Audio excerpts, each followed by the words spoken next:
Hi, my name is Raegan Kubisch, and my project looks at the connection between novelty-seeking personality traits and social media addiction in teens. Have you ever opened TikTok for just 5 minutes and suddenly an hour disappeared? That's not an accident.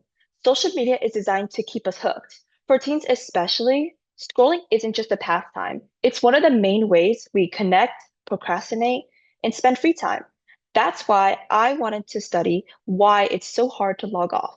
Personality traits like novelty seeking might be part of that answer. My project asked one main question. Does novelty seeking predict higher social media use or addiction? Novelty seeking is the craving for new, exciting experiences. Think of that friend who never wants to watch the same show twice or always wants to try a new restaurant. That restless energy makes them crave what's new. And many times that means scrolling on their phone.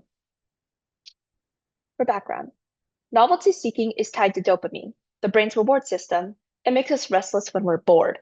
Social media plays directly into that craving. Infinite scrolling, notifications, and likes act like a slot machine. You never know when the next post or message will be rewarding. So my project connects a built-in personality trait with a platform designed to exploit it. For methods, I surveyed 31 teens between 12 and 17. I measured novelty seeking with questions from a psychology scale, and I measured social media addiction with items from a separate, validated scale. I shortened both surveys so teens could answer quickly and honestly, and their titles are on the screen, as you can see. And for my results, here's what I found. Novelty seeking, most teens scored in the moderate to high range. About 70% said they get bored easily, and 3 out of 4 preferred exciting activities. For social media addiction, around half said they spent more time online than planned. About 40% admitted it interfered with school or hobbies, and another 40% felt restless without it. When I calculated the correlation, it was small, but even a weak link still showed a trend. Higher novelty seekers were a bit more likely to show addictive social media patterns. And this fits with what larger university studies have found, that novelty seeking makes people more vulnerable to smartphone and social media addiction. So why does this matter?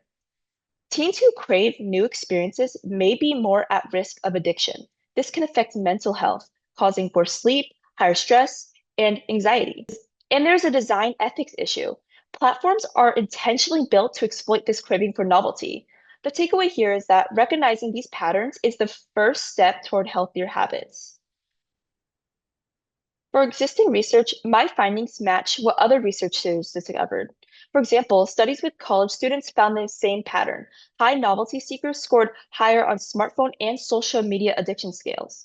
So even though my survey was small, it adds to a much bigger picture. For my conclusion, to wrap up, novelty seeking is common in teens. Social media apps are designed to feed that craving, and even a small link suggests awareness is key. The real the real question isn't just if we scroll, but why we scroll. By understanding that, we can start building healthier digital habits. And that's it. Thank you.